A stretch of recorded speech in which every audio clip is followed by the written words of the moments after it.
What's up, everybody? To go ahead and jump into the topic of today's wonderful video. Yes, this is not I guess what you call one of the visual novel things. I think my goal is to hopefully post like 2 videos a day, so I'll be able to have one on normal content, the other one hopefully being a Let's Play visual novel. That's what I'm trying to go for.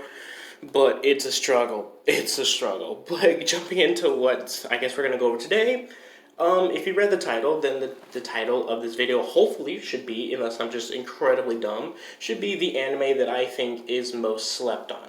The reason I think this anime is the most slept on is because of the fact of, actually, let me just go ahead and show you it, right? So the anime I'm talking about today is an anime called Plunderer. The reason I think it would be classified as the most slept on, to me at least, is because of the fact of I think it's really good. It's not a half season, so like a half season would be like 12 episodes. It's actually a full season. It's a whole 24 episodes. And the reason I would find it a one that's really slept on is because it's a very good story. It's very in-depth. And it came out, I think, spring? Or would it be part of the spring season? I think it's part of like late winter. It's like, I think it became like January, March, and I think it just ended or it's about to end pretty soon. So yeah, they're still coming out with new episodes. And I haven't heard a lot of people talk about it. Like, there's some memes and stuff, but it's the fact of this is one of those shows that that feels like it should be in the top 5. Like, you'll have like My Hero, Plunderer, and a couple other things, right? So, and it surprised me to the fact to see that nobody really talked about it. It's a very memeable show, so it's like I was expecting to see like memes on Reddit or YouTube or stuff. Didn't really. I was expecting to see like people talking about it. I didn't really. So that's what we're doing today. We're going to be talking about Plunderer. So to jump into a basic summary of it, they live in a world. It's a world based around a count. A count is basically a number. You kind of decide what the count is for. So it's like whatever you want it to be, your goal is to get that number as high as you can. So one of the girls, who's one of the main characters, is like, she was like, her count is how many kilometers she's walked, I believe. Yeah. So it's like on the inner part of her thigh, every time she walks another kilometer, the number goes up by 1. I think the lovely big titty bar girl, yeah, if you see a picture, yeah. Her count is, well, on her chest, and it's, I guess, how many people have said her food is delicious. Stuff like that. You decide what the count is, but the number, your goal is to get that number as high as possible. And basically what happens is if that number hits 0, these little hands called the altering come up from the ground and suck you to hell. It's basically what it is. And the premise basically goes around this girl is looking for the legendary aces, or the legendary ace, and she ends up finding one of them, which turned out to be this perverted dude with white hair. And that's not a spoiler because in the first episode you find out who he is, kind of thing. But it's one of those things where it's like, the story starts off super simple, looking really basic, and then I think I'm only on like episode 9. No, I think I'm on like episode 13, and it's already exploded into this giant complex world that I am so fucking confused in. Holy crap! But I think stuttering. But I think the reason I'm talking about today is because I think I've already mentioned is the fact of no one I really know has talked about it. And I think it's extremely slept on because of that. But you have such a complex story, such amazing world building, in my opinion, of the show. And I think the way they approach it, because I think I don't think that I'm gonna try to keep this as spoiler free as possible. If you haven't seen it yet, go watch it. But basically, how I do this, how I'm gonna explain this, is the main character is technically the guy with the white hair. I think his name's like Lit. And he's legendary ace, basically. I already said this.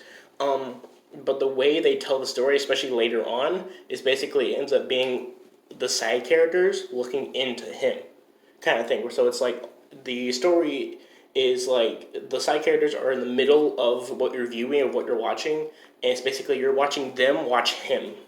So it's the way the author, I guess, portrayed the way he told the story became really weird, which I didn't know. At first, it was kind of a turnoff because of the fact that I didn't understand what was going on. So it was like, it was like, how do I explain this? It was like, basically, I was super confused because they're introduced to this main character, who at first didn't seem like the main character, but then he really does. But so I may be wrong. He may not be the main character, but I'm pretty sure he is. But basically, the reason I'm so confused because you meet this guy and he seems like the main character. He does some cool stuff. It's great, but you don't know anything about him. And then as things you think things would open up as the show went on, but it didn't really. He just seemed more and more confusing. Like basically, it was like what I'm used to is like you get a question and then you get an answer, but that answer leads to another question, and so on and so forth. You go down this long chain as like at the end of the show, kind of thing, right? Drags you along. It's usually how most stories operate in most cases, except stuff like Rick and Morty, which this show surprisingly does something similar to what Rick and Morty kind of does, where it how do I explain? Where it like it gives you basically a question and then another question and then another question and a question. And it'll sprinkle little hints around here so you could figure out if you're good, if you're smart enough. And I'm personally not that smart, but most of y'all probably are. Whoever's watching this, you're probably a fairly smart person. I know you can do it. I believe in you. I believe in you. Trust me, it's okay.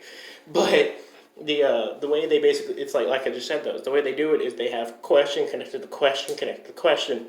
So by the time I'm on episode 13, where it's actually hitting, by the time I hit episode 13, where it actually turns into this thing where you hit an arc in the story where you think the arc is about something, and then it opens up world stuff while you're watching that arc.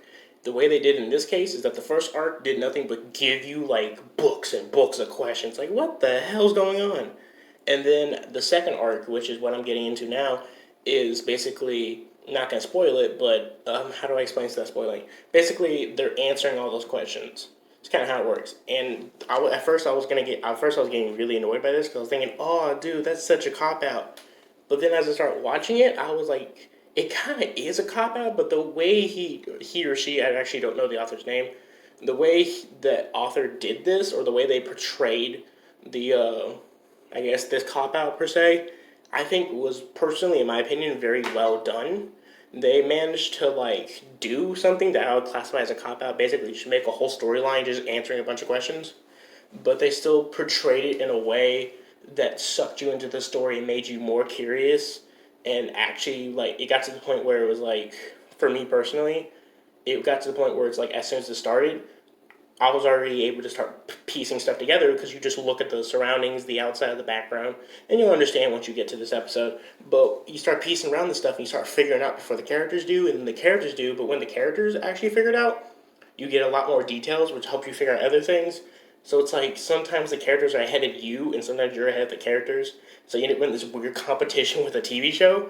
So it's like I think that was one of the things I like about this, is the fact of it makes you think weirdly about shows that you usually wouldn't think weirdly about. But I think that's as far as I've gotten. I might post another update saying once I finish it how I feel about it, or maybe I'll be like, it's better than I thought, or it's shit. Like, I don't know. But as of this moment, I think I wouldn't say if it's good or bad. I just think it's really compelling and more people should watch it. I think that's my best way to say that. So that's all for this video. I guess like, subscribe, comment.